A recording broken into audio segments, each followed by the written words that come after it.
Imagine करो आप इस समय वेकेशन पर हो और आराम कर रहे हो। आप लाइफ के लिमिटेड ईयर काम करके अर्ली रिटायरमेंट भी ले चुके हो। आप अच्छा खाना खा रहे हो, अच्छे कपड़े पहन रहे हो और हर वो चीज खरीद रहे हो जो एक आम इंसान नहीं खरीद सकता। और ये सब कुछ करने के बाद भी हर साल आपका पैसा डबल हो रहा है और आप अपनी आने वाली पीढ़ियों को भी फाइनेंशियली फ्री कर चुके हो। थोड़ा फिल्मी ड्रीम सीक्वेंस लग रहा होगा, है ना? पर ऐसा नहीं है। दुनिया के बहुत सारे एक्सपर्ट्स और इन्वेस्टर ने ये पॉसिबल करके दिखाया है। यहाँ तक कि कई बुक्स ऑथर ने अपने एक्सपीरियंस और अमेजिंग स्टोरी की मदद से ये भी बताया है कि आपको कौन कौन से प्रैक्टिकल रूल्स फॉलो करने हैं ताकि आप इन सभी सपनों को हकीकत में बदल सकते हो। और उसी में से एक अमेजिंग स्टोरी है अर्कत की, जो आप ही की तरह पुअर और मिडिल क्लास फैमिली से था, पर उसके 7 रूल्स ने उसे इतना सक्सेसफुल बना दिया कि वो दुनिया के सबसे अमीर देश का सबसे अमीर आदमी बन गया and he become the richest man in Babylon. तो 2500 साल पहले बताए गए रूल्स आज कैसे काम करेंगे और आपको अर्ली रिटायरमेंट और फाइनेंशियल फ्रीडम कैसे मिलेगी, ये आपको इस वीडियो के रूल नंबर 5 और 6 में देखने को मिलेगा। पर उससे पहले आता है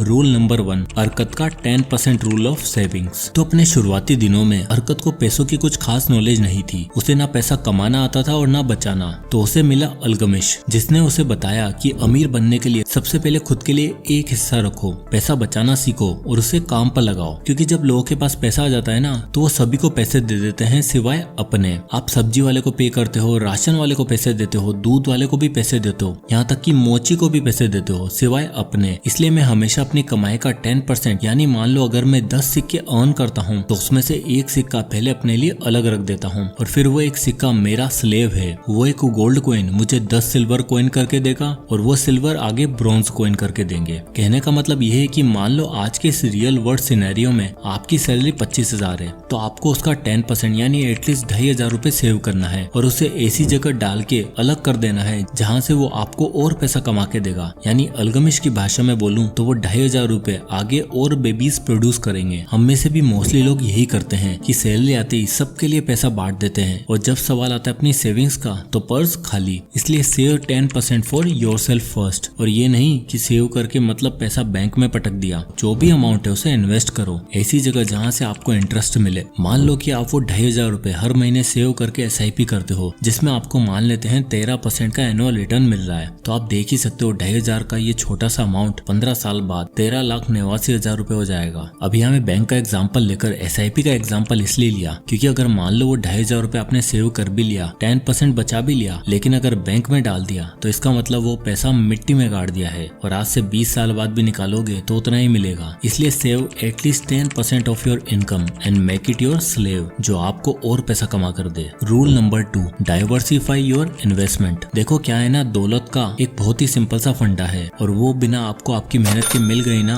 तो वही दौलत आपको सड़क पर भी लाकर पटक सकती है अगर आपने उन पैसों के साथ एक बहुत बड़ी गलती कर दी। और वो गलती क्या है? Not to diversify. जब अर्कत का बेटा नोमेसीर अपनी यात्रा पर जा रहा था तब अर्कत ने उसे सिखाने के लिए और मेहनत से पैसा कमाने के लिए छोड़ दिया और कहा अपने लिए दौलत खुद बनाओ। और जाते जाते उसने नोमेसीर को एक बैग ऑफ गोल्ड दिया और कुछ क्ले टेबलेट्स भी दी जिसमें कुछ बहुत ही जरूरी फाइनेंशियल लेसन लिखे थे। अब नोमेसीर ठहरा जवान और उसने सोचा पिताजी ने कहा है रिच बनने के लिए, तो अब देखो। और जो जोश में उसने अपना सारा गोल्ड एक सिंगल वेंचर में लगा दिया जिसमें उसको भरोसा था कि वो सक्सेसफुल होगा और नोमेसीर कुछ ही महीनों में माला माल हो जाएगा। पर हुआ बिल्कुल उल्टा। माला माल तो छोड़ो, नोमेसीर को जो बैग ऑफ गोल्ड मिला था ना उसमें से उसके लिए एक सिक्का भी नहीं बचा। और तब उसने अपने पिता की क्ले टेबलेट पढ़ी और उसमें सबसे पहली टेबलेट पे लिखा था कि अपना पैसा एक जगह मत लगाओ, यानी never put all your eggs in one basket. और कुछ ऐसा ही हमारे मशहूर and billionaire investor mister Warren Buffett का भी कहना है। नौकरी हो या फिर इन्वेस्टमेंट, जब जब लोगों को गलती करने का मन करता है तो वो सारा पैसा और मेहनत लगकर एक ही जगह घुस जाते हैं और कहीं और किसी और स्टॉक या इन्वेस्टमेंट ऑप्शन पर ध्यान ही नहीं देते। अब जिनकी मैं बात कर रहा हूँ जरा उनका डाइवर्सिफिकेशन ही देख लो। वॉरेन ने कितनी जगह अपना पैसा इन्वेस्ट कर रखा है। चलो इनको छोड़ो, आप इंडियन वॉरेन बफेट यानी मिस्टर और मिसेस राकेश और रेखा झुनझुनवाला जी का पोर्टफोलियो देखो। इन्होंने भी हर सेक्टर में सोच समझकर पैसा इन्वेस्ट किया है। दरअसल डाइवर्सिफिकेशन इसलिए जरूरी है ताकि एक पर्टिकुलर स्टॉक का इम्पैक्ट आपकी ओवरऑल इन्वेस्टमेंट पर ना पड़े। एग्जाम्पल के लिए आपने 20-20 हजार के 4 सेक्टर में इन्वेस्टमेंट की है और अगर 4 में से एक फेल हुआ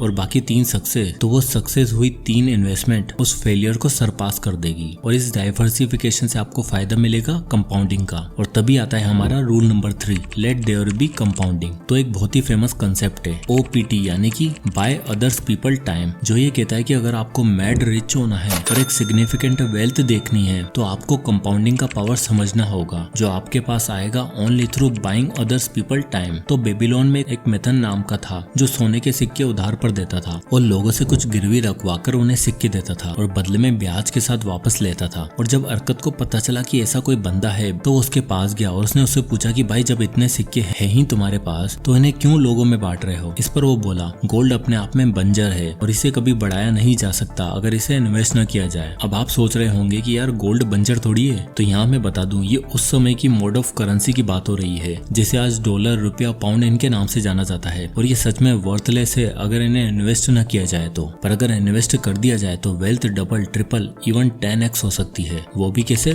कंपाउंडिंग के थ्रू। चलो बताता हूँ। तो मान लो आप अपनी सैलरी का 10% सेव करके हर महीने 5000 रुपए की SIP कर रहे हो। तो अब क्योंकि आपको अपना सारा पैसा एक जगह नहीं डालना है और उसे डाइवर्सिफाई करना है, इसलिए ये इन्वेस्टमेंट मेथड को चूज कर सकते हो जिसमें आपकी मंथली सैलरी मान लो 50,000 रुपए है और आप अपनी सैलरी का 10% जो कि होगा 5,000 रुपए से इन्वेस्ट करते हो, जिसमें आपको लगभग 15% का रिटर्न मिल रहा है और आप हर साल 10% से स्टेप अप SIP भी कर रहे हो। अब अगर आप सेम स्ट्रेटेजी के साथ 15 साल तक फॉलो करते हो तो आप यहाँ देख ही सकते हो आपकी वेल्थ लगभग 55,98,000 रुपए हो जाएगी। अब अगर आप ओवर द ईयर्स अपनी वेल्थ देखना चाहते हो तो वो कुछ इस तरह होगी। यानी आप देख ही सकते हो कि 20 साल तक आप इन्वेस्ट कर चुके होंगे लगभग 35 लाख रुपए और उस पर मिलने वाला रिटर्न होगा 1.4 करोड़। और यही पावर ऑफ कंपाउंडिंग जो आपको इंटरेस्ट के ऊपर इंटरेस्ट का बेनिफिट देती है और फाइनेंशियल फ्रीडम का सेफेस्ट और लॉन्ग लास्टिंग रूट है। अब यहाँ पे कुछ लोगों का कहना होगा कि इन्फ्लेशन भी एडजस्ट होगी ना, 20 साल बाद पैसे की वैल्यू सेम थोड़ी रहेगी। तो चलिए देख लेते हैं तब 1 करोड़ बनाने में आपको कितना समय लगेगा। तो आप देख रहे हो कि हमने एटलीस्ट 4% मिनिमम इन्फ्लेशन मान के सेम अमाउंट इन्वेस्ट किया तो आपको अपना पहला 1 करोड़ अचीव करने में लगभग 25 साल लग सकते हैं। पर ये 25 साल का ये नंबर और भी कम किया जा सकता है अगर आप 5,000 रुपए से ज्यादा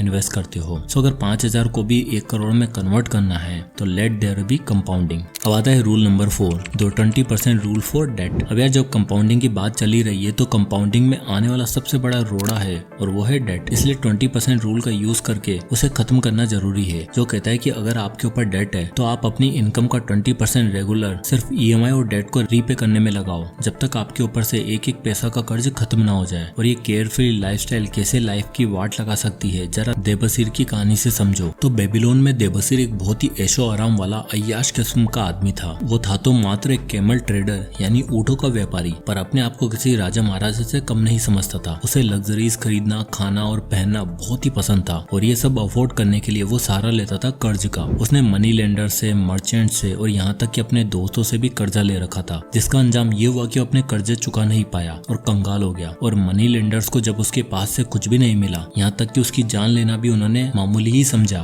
तो उन्होंने देबसीर को सीरिया में एज ए स्लेव बेच दिया जिससे उनको थोड़ी बहुत वसूली हो जाए। अब बात यह है कि आज की डेट में मर्चेंट्स और मनी लेंडर नहीं बल्कि बैंक और क्रेडिट कार्ड कंपनियां हैं जो आपको बुला बुला कर अपने डेट के जाल में फंसाती हैं। और हमें लगता है इस दुनिया की सारी लग्जरी और कंफर्ट सिर्फ मेरे लिए ही बनी है, इसलिए मोस्टली लोग नौकरी लगते ही सबसे पहले क्या खरीदने निकल पड़ते हैं? गाड़ी। अब 30,000 की सैलरी वाला एक आदमी जब गाड़ी खरीदने निकलता है तो उसे पसंद आती है 8 लाख रुपए की सीडान वाली गाड़ी जिसमें कंफर्ट भी है, लुक भी है और क्लास भी, बट पैसा नहीं है इसलिए बनवा लो EMI। अब आप देख ही सकते हो कि 8 लाख की गाड़ी के लिए आपको देने पड़ेंगे 16,500 रुपए पर मंथ और ऊपर से गाड़ी का मेंटेनेंस, इंश्योरेंस मिला के महीने का 18 से 20,000 रुपए फिक्स्ड खर्चा। इसलिए follow the 20% rule of debt payment. देखो अब जो लोन लिया है उसे कैंसिल तो नहीं किया जा सकता, पर अपने आप को कर्ज के बोझ तले और दबाने से जरूर रोका जा सकता है। इसलिए आपको जितना जल्द से जल्द हो सके लोन को रीपे करने पर ध्यान देना है और सेंडिंग ऑर्डर में रीपेमेंट करना है जिसमें आपको एटलीस्ट अपनी इनकम का 20% जरूर यूज करना है और डेट को जल्द से जल्द अपनी जिंदगी से एलिमिनेट करना है। Rule number 5, the 4-3-2 rule of retirement. अब देखो एक सिक्योर और अर्ली रिटायरमेंट किसे पसंद नहीं है, और कंपाउंडिंग के पावर के बारे में जानने के बाद जो सबसे इंपॉर्टेंट रूल आता है वो है द 4-3-2 रूल ऑफ रिटायरमेंट। और ये वही अर्ली रिटायरमेंट प्रिंसिपल है जिसकी मदद से अरकत का बेटा नोमेसीर अपना सब कुछ लौटाने के बावजूद वापस से सिर्फ कुछ ही सालों में अमीर बनकर लौटा। अब इस 4-3-2 रूल में 2 का मतलब है एटलीस्ट 2 डेकेड पहले से ही अपनी रिटायरमेंट प्लानिंग शुरू करना। एग्जाम्पल के लिए अगर आप सोच रहे हो 45 से 47 की एज तक रिटायर होने का, तो उसके लिए 22 की एज से ही प्लानिंग और इन्वेस्टमेंट शुरू करो। यानी अगर आप सोच रहे हो कि आप 2 करोड़ की अमाउंट के साथ रिटायर होंगे, तो उसके लिए मैंने आपको ऑलरेडी बताया है कि 5,000 पर मंथ की SIP करके इन्वेस्ट करो। तो आप देख ही सकते हो कि 15% के सेम रेट से अगर आप आप 22 साल तक इन्वेस्ट करते हो तो आपको 2 करोड़ का टारगेट आराम से अचीव हो जाएगा। और अगर जल्दी करना है तो अपना अमाउंट बढ़ाना पड़ेगा। अब इस 4-3-2 रूल में 3 का मतलब है 3 डिफरेंट सोर्स ऑफ इनकम, यानी हमारे पास एटलीस्ट 3 इनकम सोर्स होने चाहिए। जैसे कि आपका इंडेक्स फंड या कोई म्यूचुअल फंड इन्वेस्टमेंट हो गई, सेकंड आपका कोई बिजनेस हो सकता है ऑफलाइन या ऑनलाइन, और तीसरा हो सकता है आपका कंटेंट जैसे कि यूट्यूब या इंस्टाग्राम। और ये इन्वेस्टमेंट आपको अलाउ करेगी कि आप अपने बेसिक सर्वाइवल विड्रॉ कर पाओ और आपका बिजनेस आपके लिए कंटिन्यू सोर्स ऑफ इनकम देगा, जिससे आप अपनी और अपने परिवार के लिए सारी लग्जरीज खरीद सको। अब इस 4-3-2 रूल में 4 का मतलब है मिनिमम 4% विड्रॉल रेट। तो 2 करोड़ का टारगेट अचीव हो जाने के बाद अब आपको विड्रॉ करना है 2 करोड़ का 4% यानी कि 8 लाख रुपए पर एनम, जो कि होगा महीने का 65 से 66 हजार रुपए, जो आने वाले 20-25 सालों के लिए आपकी बेसिक खर्चे आराम से निकाल देगा। इसी के साथ आप ये भी देख सकते हो कि अगर आप यही basic amount per month withdraw करें फिर भी आपका ये पैसा अगले 20-30 सालों तक खत्म नहीं होने वाला। तो 4% विड्रॉल से आपको बेसिक 65,000 तक की इनकम मिल गई। देन 3 सोर्स ऑफ इनकम में से आपका बिजनेस और आपका पेज आपको 47 की एज के बाद भी महीने का 1.5 से 2 लाख रुपए आराम से अर्न करके देगा, जिसके लिए प्लानिंग आप 2 डेकेड पहले से करोगे। यानी 22 की एज में भी अगर आप इन्वेस्ट करना शुरू करते हो तो 45 की एज में रिटायरमेंट आपके दरवाजे पर होगी। अब आता है rule number 6, protect your wealth. Next और मोस्ट इंपोर्टेंट रूल है प्रोटेक्ट योर वेल्थ, क्योंकि पैसा कमाना जितना मुश्किल है उससे कई ज्यादा मुश्किल है उस पैसे को अपनी और आने वाली पीढ़ियों के लिए प्रिजर्व करके रखना। और कुछ ऐसा ही हुआ था रोडन के साथ। तो हुआ क्या कि रोडन अभी ताजा ताजा अमीर बना था, क्योंकि वो अब बेबीलोन के राजा और उनकी सेना के लिए स्पीयर्स बना रहा था और उसे 50 गोल्ड पीसेस मिलते थे एक कंसाइनमेंट के लिए, जो बाकी किसी भी लेबर से बहुत ज्यादा था। अब रोडन के पास पैसा तो आ गया था पर उसे समझ नहीं आया कि इसका करना क्या है, इसलिए उसने उसे संभाल कर रख लिया। और उसकी बहन को पता चला कि रोडन के पास काफी सारे सिक्के हैं, तो उसने अपने पति के बिजनेस के लिए रोडन से इन्वेस्ट करने के लिए बोला। अब रोडन को उसके बिजनेस के बारे में कुछ आइडिया ही नहीं था और उसने बहन के कहने पर सारा पैसा लगा दिया और अनफॉर्चुनेटली उसका सारा गोल्ड 0 हो गया। ठीक हमसे भी बहुत से ऐसे लोग ऐसा करवाते हैं। पैसा कमाना शुरू किया नहीं कि उसको गंवाने के लिए बैटिंग और गैम्बलिंग ऐप पर जाकर उसे उड़ाना शुरू कर देते हैं, और नतीजा क्या होता है आप सब जानते हो। इस आर्टिकल में आप देख ही सकते हो कि विशाखापट्टनम में एक 25 साल का लड़का बैटिंग में हुए नुकसान और कर्जे के कारण अपनी जान दांव पर लगा देता है। ठीक इसी तरह बेंगलोर में एक आदमी 1.5 करोड़ रुपए हार जाने के बाद मनी लेंडर्स के डर से अपनी और अपनी वाइफ की जान ले लेता है। यानी एक सिंपल सा फंडा है, अपनी कमाई हुई वेल्थ को प्रिजर्व करके रखो और उन चीजों में कभी पैसा मत लगाओ जिनकी आपको थोड़ी कम या बिल्कुल नॉलेज नहीं है, क्योंकि लोगों की बातों में आकर पैसा लगाना, इन्वेस्ट करना पैसा गंवाने का सबसे बेस्ट तरीका है। Rule number 7, the 6 month emergency fund rule.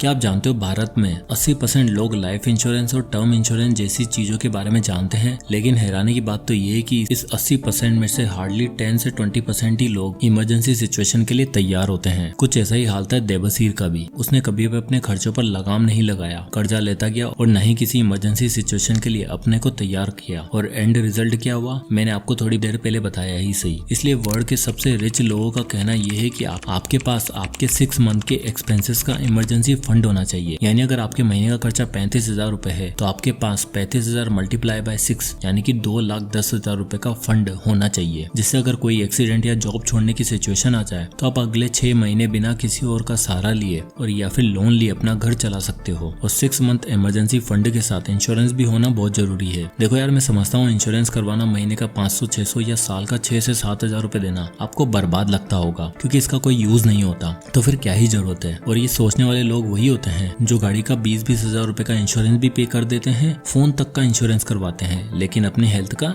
नहीं। इंश्योरेंस और 6 मंथ इमरजेंसी फंड होने की वजह से अगर आपके परिवार में किसी को भी कोई मेडिकल इमरजेंसी आती है तो आपका बैंक बैलेंस सेफ रहेगा और आप स्ट्रेस फ्री इलाज करवा पाओगे। इसलिए always have a backup plan for uncertain future. तो अर्ली और स्ट्रेस फ्री रिटायरमेंट के लिए अर्कत और बेबीलोन शहर के लोगों के इन रूल्स को ध्यान में रखते हुए आपको भी अपने लिए सबसे पहले 10% सेव करना है। नंबर 2 इन्वेस्टमेंट को डाइवर्सिफाई करना है। नंबर 3 कंपाउंडिंग का मैजिक एंजॉय करना है। नंबर 4 4-3-2 रिटायरमेंट रूल को सही से फॉलो करना है। एंड नंबर 5 अपने पैसों को सेफली रखना है ताकि आपकी आने वाली पीढ़ियां जनरेशन वेल्थ का मजा ले पाए। जय हिंद।